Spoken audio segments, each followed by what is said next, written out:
시청자 여러분 안녕하십니까. 이제 10월 30일 막 자정일 넘겼습니다. 자, 오늘은 말이죠. 토요일인데 그래도 뉴스가 조금 있었어요. 자, 그렇지만 심야 방송은 딱 하나만 하고 저도 잠을 청하도록 하겠습니다.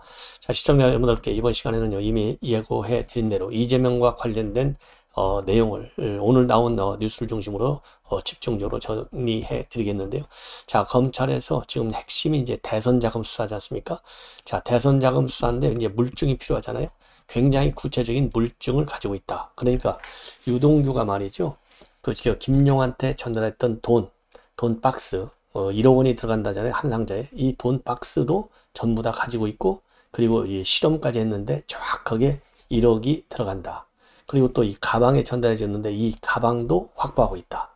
그리고 구체적으로 어느 지점에서 이 돈을 줬는지 그 특정 돈을 넘겨준 장소 세 군데도 특정하고 있다. 이렇게 보면 지금 김용희가 계속해서 묵비권을 행사하고 있는데, 아니 조국하고 정경심이가 묵비권 행사 안 해서 법원에서 유죄 판결을 받았습니까?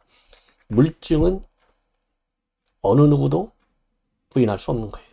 그 다음에 관계자들의 진술이 일관되게 일치할 경우 재판부는 결국 일관된 진술을 하는 쪽에 이 진술을 법적 증거 능력을 인정해 주는 거예요.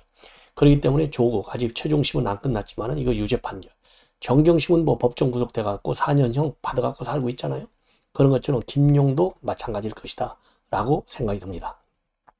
자, 그래서 이러한 내용을 가지고 좀 더 자세하게 그 내막을 여러분께 말씀을 드리겠는데요. 자, 우선 여러분들께서 지금 이재명이 최측근이다. 그러면 좌측류 509잖아요. 그러면 유동규가 볼 때는 넘버원이 누구냐? 정진상. 넘버2가 누구냐? 이게 김용. 그리고 본인은 넘버3 이렇게 되어 있어요. 그래서 이 깐부 관계에서 이제는 유동규가 입을 열면서 지금 이제 악연 관계로 지금 바뀌고 있다. 그래서 이들 이 재판 전략이 지금 바뀌고 있어요. 왜냐하면 여러분들 잘 아시다시피 유동규의 경우는 어떻게 얘기합니까? 말려 죽이겠다. 이렇게까지 얘기하고 있잖아요. 이 얘기는 결국 뭡니까? 이제는 대장동 팀이 이재명을 보호하는 차원에서 이제 본인들의, 특히 이제 유동규가 이번에 석방된 걸 봤잖아요. 그래서 전부 다 진실대로 밝히는 작업으로 지금 이제 입장이 밝혀지고 있어요. 예. 특히 말이죠. 특히 여러분 잘 아시다시피 유동규의 경우는 본인이 장비다 이렇게까지 얘기했거든요. 그래서 형제들 의리를 지킨다 그랬더니 그렇게까지 주장을 한 바 있는데, 지금 구치소 영창에서 1년을 살다 보니까 이거 전부 다 자기가 생각했던 거하고는 형제라고 불렀는데 아무 의미가 없다는 것이죠. 그리고 남욱 변호사도요, 대장동 일당 중 어느 한 명한테 뭐라고 얘기하고 있느냐? 우리가 타깃이 아니니까 사실대로 얘기하자. 이렇게 또 남욱이가 대장동 일당 4명 중에 1명에게 그렇게 얘기했다는 거예요. 이 얘기는 결국 뭡니까? 유동규한테 그랬다라고 볼 가능성이 상당히 커요. 왜냐하면 남욱이가 정민용을 거쳐서 유동규한테 줬는데 유동규가 이 돈을 김용한테 전달해서 맨 먼저 입장의 대대적 변환을 지금 하고 있지 않습니까? 그래서 제가 보기에 유동규가 남욱 말대로 따라서 전부 폭로하는 걸로 방향을 바꿨다. 그리고 유동규가 말이죠. 최근에도 급하게 갈 것도 없고 천천히 말려 죽이겠다. 이렇게까지 아주 험하게 얘기를 했거든요. 자, 그래서 이제 최근에는 남욱이마저도 이제 이재명 측에 지분이 있다라는 폭탄성 발언을 하기까지 했어요. 그러니까 유동규는 말려 죽이겠다. 그리고 남욱은 이재명 지분이 있다. 이렇게까지 얘기한 걸 보면 대장동 일당들 지금 이 재판 전략도 바뀌어지고 있고, 그리고 지금 현재 정영학과 이제 김만배도 곧 11월 초 중순에 이 구속기간이 끝나요.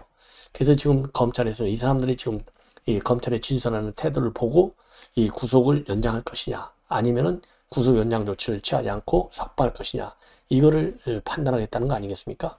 그래서 지금 유동규하고 남욱이 물꼬를 트고 있어요. 그래서 이제 남욱도 벗어나고 석방이 되고 유동규에 이어서 남욱, 그 다음에 김만배, 정영학 이 3명의 연쇄 석방도 가능할 것 아니냐, 이런 전망이 나오고 있습니다.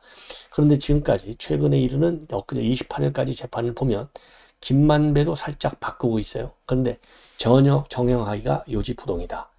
그리고 이제 김만배 정영학의 특징은 자기네들이 이렇게 이제 공모하고 사업에 참여하는 거, 그리고 뇌물을 주는 것과 관련해서도 이재명이가 대선에 출마하니까 이거 자칫되면 다 영창 간다, 이런 얘기까지 한 걸로 지금 나와 있잖아요. 그래서 이 사람들도 의기의식을 느꼈기 때문에 이실직고할 가능성이 상당히 큰 것이 아닌가, 이런 생각이 들어요.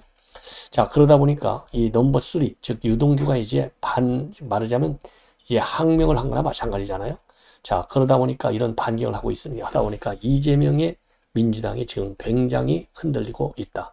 그래서 유동규가 입을 열면서 지금 이제 급격하게 상황의 대전환이 이루어지고 있는 거예요. 그래서 이재명의 민주당은 지금 길을 잃고 있다. 예. 이런 지금 동아일보의 칼럼도 나오고 있고요. 그리고 이제 데일리안의 이 자유기구가, 이 프리랜서가 기구한 이 칼럼을 보면요, 이재명의 사임도 결국은, 그러니까 이재명은 레임덕을 거치지 않고 패스하고 바로 사임덕, 즉 사임으로 몰리는 것이 아니냐. 그래서 즉 레임덕을 패싱하고 사임덕으로 질주하고 있는 이러한 사실을 모르고 있는 것, 즉 본인이 끝난 사실을 모르는 사람은 이재명이 자신뿐이고, 그리고 한 사람이 더 있긴 한데 이재명이가 끝났다는 것을 모르는 척하는 사람이다. 이건 누구냐? 박지원이라는 겁니다. 박지원.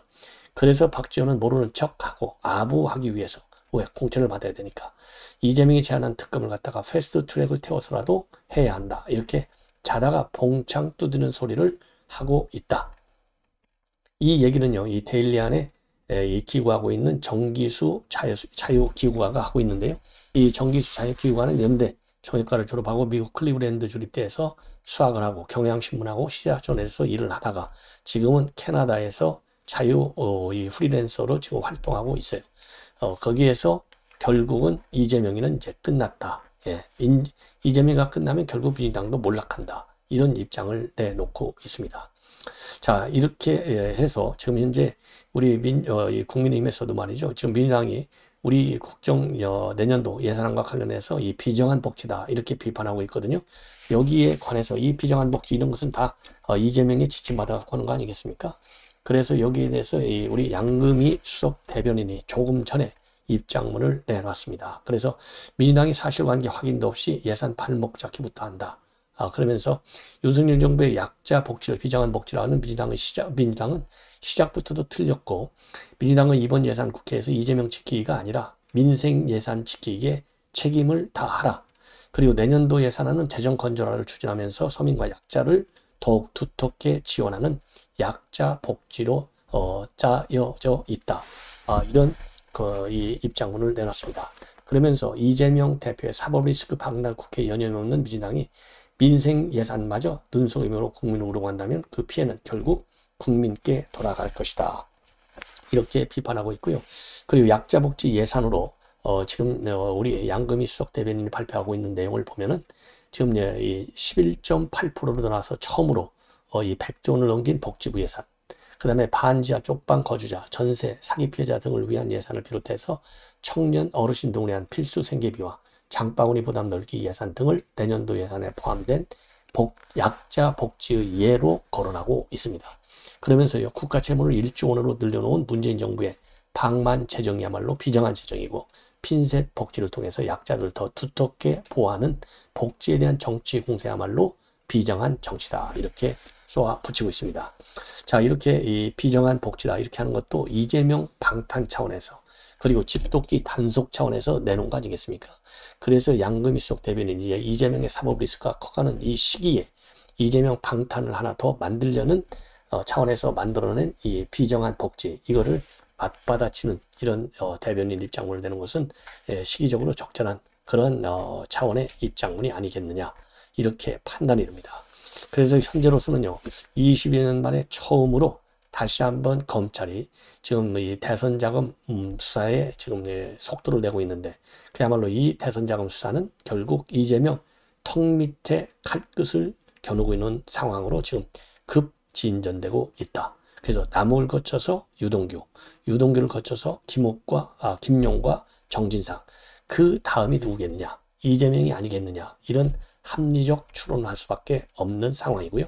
지금 중앙일보의 단독 보도를 보면 지금 검찰에서는요, 유동규가 줬다고 하는 돈 상자, 1억이 들어가는 상자, 이거를 유동규가 가지고 있었어요. 왜 유동규가 가지고 있었느냐? 왜냐하면 유동규한테는 지금 한 8억 4,700만 원이 본래 갔는데 이게 배달 사고가 나고 또 김용이 돌려주고 그래서 6억 위원만 갔잖아요. 근데 이 6억 위원을 전달할 때 사용한 이 종이 상자와 똑같은 상자를 누가 가지고 있었느냐? 유동규가 가지고 있었어요. 왜냐? 김용희가 20억 다 채워달라, 돈을 더 달라 이렇게 종용을 했잖아요. 그러니까 돈을 더 주기 위해서 종이 상자를 확보하고 있었어요. 그래서 유동규가 가지고 있는 종이 상자를 이용해서 실제로 돈을 담아봤어요. 검찰에서. 담아봤더니 정말 1억이 딱 들어가는 거예요. 예, 1억이 딱 정확히 들어가. 이거를 갖다가 실험까지 해서 검찰이 확인을 한 거다. 그 다음에 또 하나는요. 또 하나는 뭐냐? 이제 가방입니다. 가방. 그 검찰이 확보한 중요한 물건이 바로 물증이 가방과 상자예요. 그래서 이 실제로 돈을 전달할 때 쓴 가방은요. 실제 남욱 변호사, 정민용 그 다음에 변호사가 유동규 본부장한테 전달할 때 쓴 그 가방이에요. 이 가방 아직 그러니까 이 김용한테 전달되지 않은 것으로 파악을 하고 있어요. 검찰에서는. 예. 그래서 이 현금 액수가 굉장히 거액이지 않습니까? 그렇기 때문에 봉투를 쓸 수는 없잖아요. 그러니까 이 가방을 쓴 거예요. 그리고 가방을 쓴 시점, 그 다음에 장소, 액수를 검찰은 전부 다 특정하고 있다고 합니다. 그래서 이 장소는요, 이 세 군데로 지금 특정하고 있는데 하나는 성남시 판교역 인근에 있는 유원홀딩스 사무실, 다른 하나는 경기도청의 인근의 길가, 또 하나 세 번째로는요, 수원의 광교 포레나 인근에 있는 길가, 이렇게 세 군데로 적시하고 있고요. 그리고 이제 유동규한테 최근에 휴대전화 클라우드 비밀번호까지 다 받았지 않습니까? 검찰이. 그래서 실제로 검찰은 이 김용하고 그 다음에 이재명의 경선 자금 전달을 논의한 내용이 있는지 분석 중에 있다.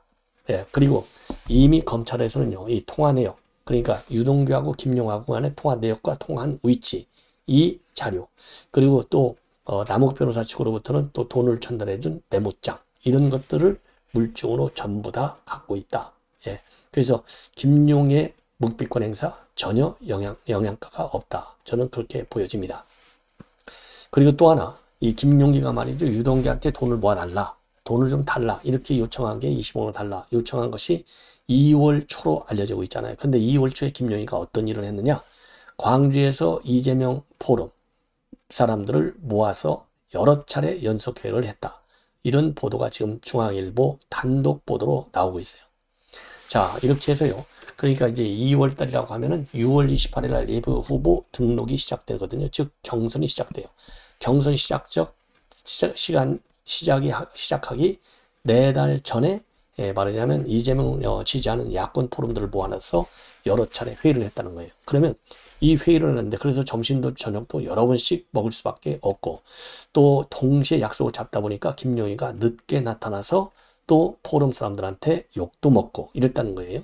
그러면 이게 뭐 밥 먹고 또 이 지지해달라고 하는데 맨입으로 되겠습니까? 돈이 필요하죠.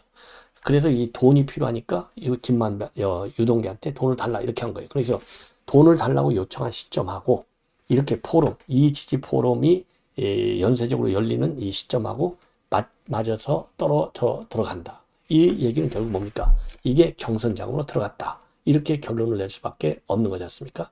예. 자, 그래서 광주에서는요, 이때 이재명 대표의 전국 단위 지지 모임인 희망사다리 포럼, 희망20 포럼 등이 발족했고, 그리고 4월에는 제주, 6월에는 강원, 경북, 경기 남부, 서울 등으로 외연을 넓힌 바 있다. 그렇게 되어 있습니다. 그러면은 이 광주에서요, 이 김용과 함께 지역단체를 모으는 역할을 한, 즉, 포럼 모으는 역할을 한 인사는 누가 있느냐?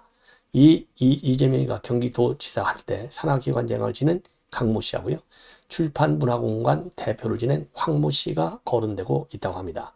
그래서 이 강 씨하고 황 씨는요, 나중에 이 대표의 경선 캠프인 열린 캠프에 영입된 바 있다고 합니다. 자, 그래서 이 얘기는 결국 뭡니까? 분명하게 이재명의 선거장으로 사용됐다는 증거를 사용됐다라고밖에 그렇게 추론할 수밖에 없지 않습니까? 그러다 보기 때문에 이 증거, 물증을 찾는데 지금 경찰은 이 수사에 수사력을 집중하고 있고요. 최근에 이 검찰은 말이죠. 정진상 계좌 압수영장을 받아서 이 계좌를 추적할 수 있는 압수영장을 발급받아가지고 지금 광범위한 자금 추적에도 나섰다. 이런 지금 보도가 나오고 있습니다. 그래서요, 이 김용 구속영장을 보면 말이죠. 정치자금법, 왜냐하면 정치자금법도 해당되고 뇌물죄도 해당되는데 이 두 가지를 놓고 검찰이 고민 중에 있다. 이런 보도를 제가 해드린 바 있는데요. 지금 김용 구속영장에는 정치자금법 위반 위주로 범죄 사실이 구성되어 있고요. 수사 과정에서 확인된 증거를 갖고 기재했다. 이렇게 검찰 관계자가 밝히고 있습니다. 그리고요, 지금 이제 김용희가 광주 지역을 돌고 있다. 이러한 이 발언도 검찰에서는 가볍게 보지 않고 있다. 예. 그리고요, 또, 자, 그래서 지금 이 물증을 검찰에서 상당 부분 확보하고 있다. 이게 이제 하나의 이제 결론으로 볼 수 있어요. 그리고 이제 김용하고 정진상한테 1억 5천을 준 걸로 돼 있잖아요. 이 2014년도에. 이 1억하고 5천만 원을 유동규가 줬는데 이 돈은 어디서부터 나왔느냐? 대장동 분양 대행업체, 즉 이모 씨, 박영수 특검의 인적. 여기에서 나왔다. 이렇게 동아일보가 단독으로 보도하고 있습니다.